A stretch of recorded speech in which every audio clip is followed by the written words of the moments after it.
Okay, guys, we are back, and today we're talking about AAU club teams. Is it worth the investment? How do you know it's the right fit for your athlete? Yes. What say you? What say I? I say that it depends.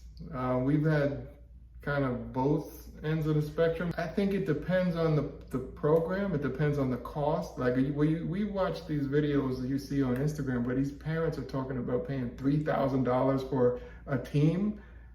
No, that's not worth it. Go train. Go get better. These places are taking your money. And I'm not saying we don't pay money for these programs. We do, but we've never, like when I hear those kind of prices, I had a parent, one of the kids that I coached, his parents said they were paying $4,000 for baseball for a season. And he was what, 8, 9? He was 9 or 10 maybe, and he was a great athlete. He shouldn't be paying. But so I think it depends on the situation. It depends on is it a money grab kind of program? Because that's the thing. A lot of these programs we're learning now they're money grabs. But how do you know it's a money grab? Well, we could give our example from the spring. Okay. Our son O'Shea, he's been playing for this program for a couple of years. It's been up and down. Like there's been good moments, not so good moments, good seasons, whatever seasons. And, he's done pretty well. Last spring was great. They had a kind of a smaller team, 8, 9 kids. He got a lot of playing time. The kids seemed to really gel together well. It was a good group. We were happy with it. We liked the team, the kids, parents, everything was great. Did they raise the price? Well, no, they did, but it wasn't even that to me. They increased the team to 13 kids. Yeah. They wanted to give more kids an opportunity, which I understand. You want to give kids an opportunity. Did they want to give more kids an opportunity, or did they want to give themselves an opportunity to make more money? Yeah. Well, I feel like the way these AAU teams work, I can't say all of them from our experience. I feel like the younger kids are basically paid to play.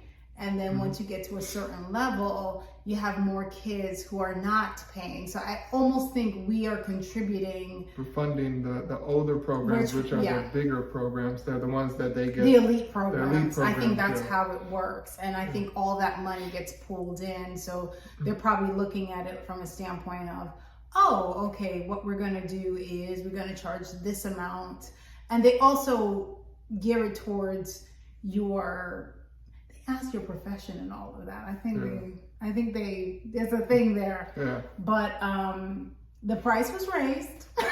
Yeah. And that does play into it. But as far as the team, I think the team is worth it. It has a great name, great reputation. The coaches are very nice, very respectful. Yeah. But I just think that in this case, is it worth it for us financially is how I look at it, because I don't want him to be one of 13, barely get any playing time, and then have to spend this money. Yeah. And don't get me wrong, if he's not putting in the work, he has to sit at the bench. But if he's, busting his butt and all of that, but then... It was a situation where, first of all, like any AAU team with 13 kids is too many. Like, there's too many kids. You should have no more than 10 or 11 kids on the team.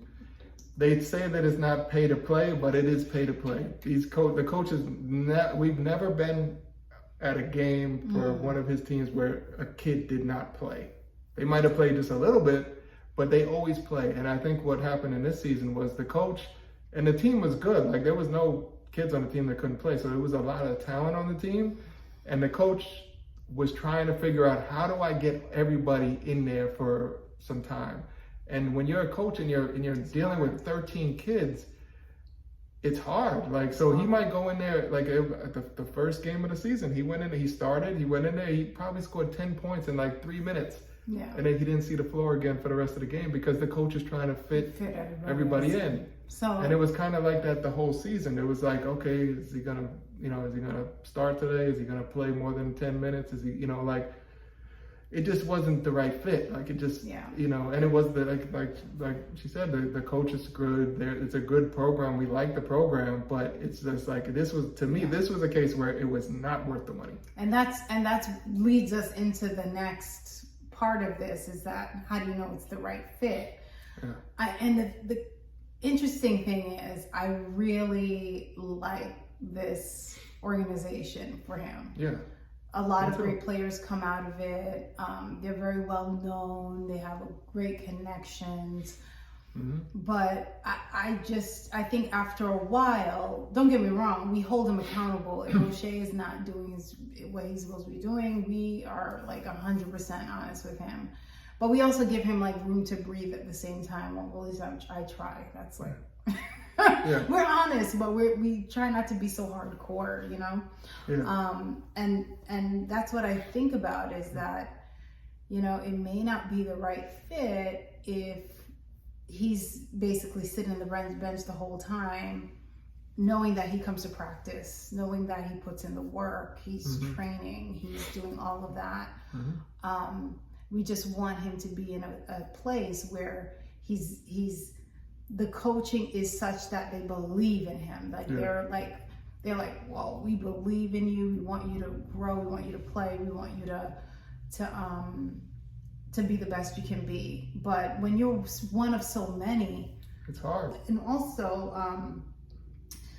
there's some teams they're practicing once a week, and then they're having these tournaments, and there's no real time to bond or to get together, go over plays and things like that.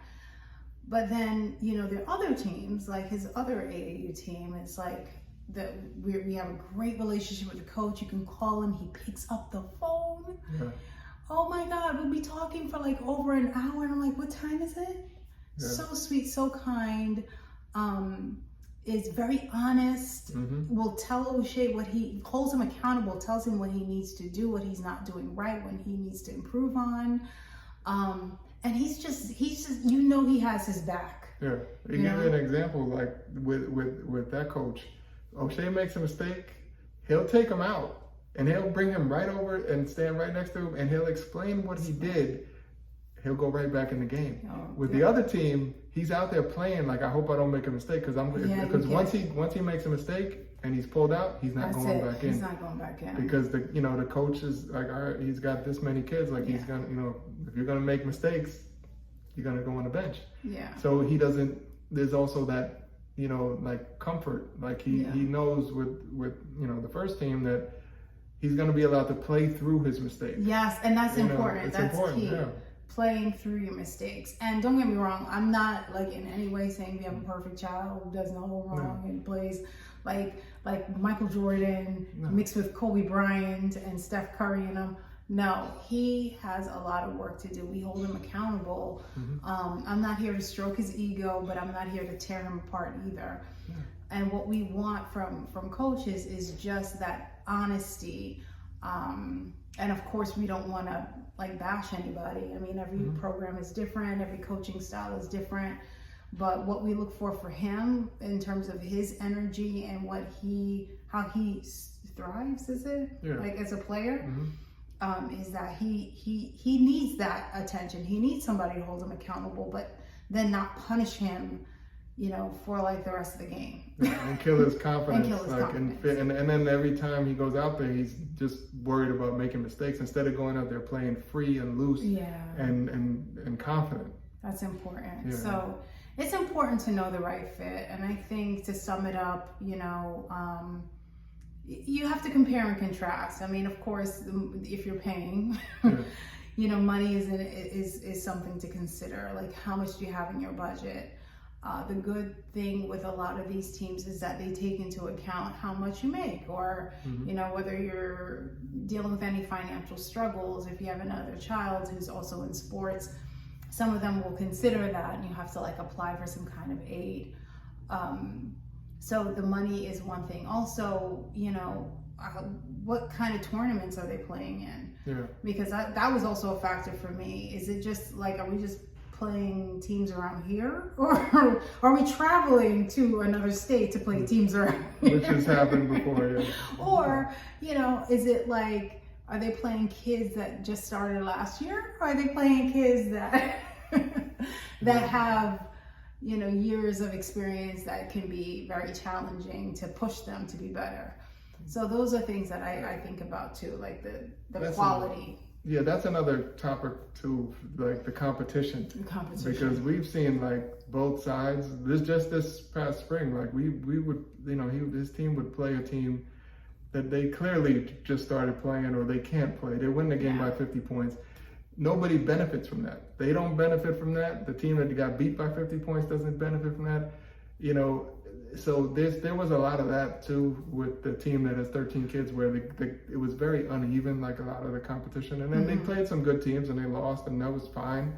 I'd rather have them play a good competition and lose than drive an hour and a half to play a team that is from the same area where, you know, they're 15 minutes away and beat them by 50 points. It just, there's no benefit to that. So that's another thing that stuck out to us too, because one team you can clearly see that we were just playing like beginners. Yeah, we were in like, had them in a lower division, whereas the team that we, you know, O'Shea's thriving a little bit more with, his coach said, I'm putting you against the best, I'm putting you in the highest bracket. You're gonna play the best competition, and it was a good challenge for them, and they did pretty well. They've had a lot of close games. They won a lot of close games.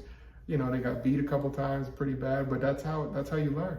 Yeah, and you know, with that, in order to find the right fit, I also think there are some questions that you should be asking, and for me, that was essential and imperative as to how we decided to move, because he recently tried out for an AAU team for the summer. We decided against it because it was, when I asked how much it was, it was $1,000 just for the summer. For the summer. For how many tournaments? 8 games. And one tournament in South Carolina that wasn't included in that. That had to be fundraised. Yeah. So there was that. $1,000 was basically for 8 summer league games. Right.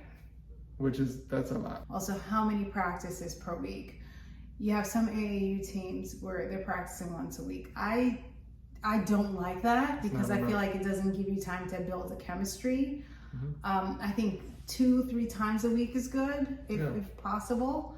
And for one of his teams, it was just like 1. The other team was like, you could practice like 3-4 times. So the amount of practice, also the coaching style.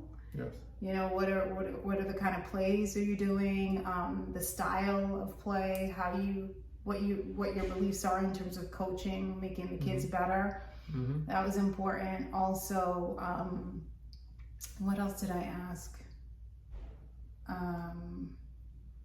What else? I think that's it. I did ask about the tournaments, like, you know, the competition, how far, what are the tournaments, what does that look like? Will it be in another state? Will it be close by? Will it be within the New York State region, or will we have to get on a plane? Yeah. I think that's important because you never want to commit to something without knowing the details and then be in it and feel like you're so deep you can't get out of it. Yeah. And then another thing I like to ask too is, what do the players do after being in your program? Are they going to school to play basketball or swimming in this case? What division? Are they going on to become professionals, Olympians? So that was another important question that I had, because again, I'm very clear in our intention and our goals.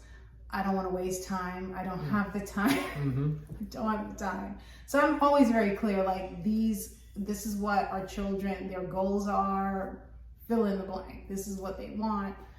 How can you help them achieve that? And if they don't know the answer, I don't know. Do they offer like a training program? Do they work with trainers? Are those trainers an extension of what they, how they coach? The team that we, had a better experience with, it's all ball movement. It's ball movement. It's the player movement. You pass, you cut, you fill. It's IQ. It's IQ stuff. And everybody is interchangeable. Like there's no, it's like positionless basketball, which is the way they play it these days. So and they only play man-to-man defense, which is a big thing because he's trying to challenge them, like because they use zone for weaker teams. Weaker teams play zone. So he said, no, we're gonna only play man. Another thing that I had asked his coach, I said, how do you play each player? Because I found that the first time O'Shea participated in AAU, they had him playing the big position. And if you see him, he's tall for his age, but he is tiny. Lanky. And you coached him, you were his first coach. So, you had him play like the point guard position or the shooting guard position. And when he started AAU, it was like, oh yeah, we need a big man. I was like, big man? That's not him. That's not him. He's tall for his age, but he's very skinny. Like when I think of him, I think of like Shai Gilgeous-Alexander.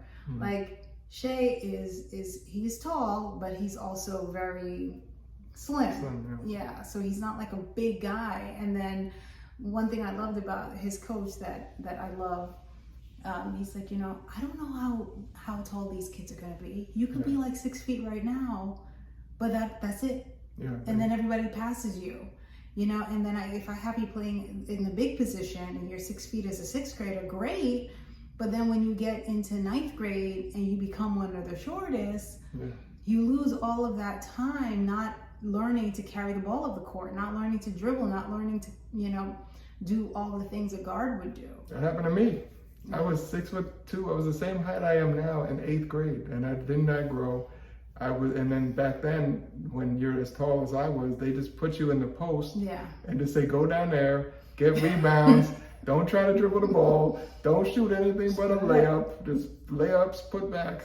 But I didn't learn, so I had to learn guard skills throughout high school, and it held me back because by the time I was a junior and senior, I was one of the shortest people on the team. Like we had guys 6'8", 6'6".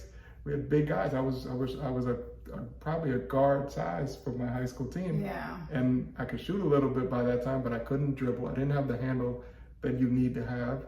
Yeah, and I got stunted by the old school way of basketball where it's like, oh, you're a big kid, you're gonna go down here. That's not how they play basketball anymore. That's how our coach does it. He's not gonna assume that you're gonna continue to grow. So everybody's got to be able to handle the ball. Everybody's got to be able to shoot the ball. It's not just big guys go here, small guys go here. So we appreciate that. But our daughter, we had a situation where she was training with this club. It was a club team, and she wasn't technically on the team. She was training with them twice a week for about a year, and we knew that she was pretty good. She wasn't the best, but she was getting better and better, and we felt like she was good enough to be on the club, but they were not giving her the opportunity. And we're thinking like, what's going on here? Like she's clearly like doing pretty well. Like like she's good enough to be on a club team. Like she definitely was good enough. So it got to the point where a year went by and seemed like they had no intentions of putting her on the team. No. And that was a situation where we figured, okay, this is not the right fit. You called, we basically got her out of there immediately. Yeah, and then I started to feel, I had a feeling, I started to get the itch early, but every time I would tell you, because, I'm in bed by like 7 and he takes her and they don't get home till late. But I'm like, make sure you ask her, what's the progress? Because we have until such and such. I gave a cutoff, and I asked, I said, when will you be making a decision by? Because normally it should be like around the first month of the year, so around January or something. Yeah. She's like, oh, by this day, by this day, by this time. And I felt like we just kept getting the runaround. And then one day I said, you know what? Let me do some investigation. That's what I do best. That's what I do for a living. So I did some investigation and I was just searching. I said, you know what? I'm just gonna have her train until she starts high school, figure it out. And it just so happened, I stumbled across her current club team. The coach was amazing. I didn't even call her for her to be on a club team. I said, listen, I just want her to keep training. I don't want her to lose her skill. And before she even met her, she's like, well, is she interested in like trying out for our team? I was like, y'all have a team? I didn't know that. And then sure enough, we went. And what ended up being, it was like maybe a half hour to 45-minute tryout turned into her staying for like an extra hour and a half swimming with the team. She made the team right away. Yeah. And she's been swimming ever since. She's gotten all kinds of accolades. She's most improved player. So it's like you have to find the right fit. And the coaches who overlooked her, I said, listen, remember this, because that is going to be fuel to your fire to prove everybody, you proving them wrong. And just focus on just getting better. So I said, if there's anything that's going to discourage you, just think of that and think of how far you've come, because they didn't believe in you. You need, at the end of the day, you need a team, you need a coach that's going to believe in your child. That's 100%. It, point blank, period. Yeah, and they're just so sweet and they're nice. They're all nice. Everybody's nice. Nice. And they're state champions. They're state champions. They won the state championship. Oh my gosh. And that was like food for the soul. I mean, it was just so, it felt so good, you know. So I'm just happy that she's happy. So and then the other day she had like, and we're going to talk about this in greater detail another time, but she had a rough go. She had a rough meet, and her coach was just like so understanding and just so supportive. So you want to find a coach that understands your child, that's gonna, you know, be in their corner. So absolutely. Until next time. All right, guys. All right. Have a good one. Okay, bye.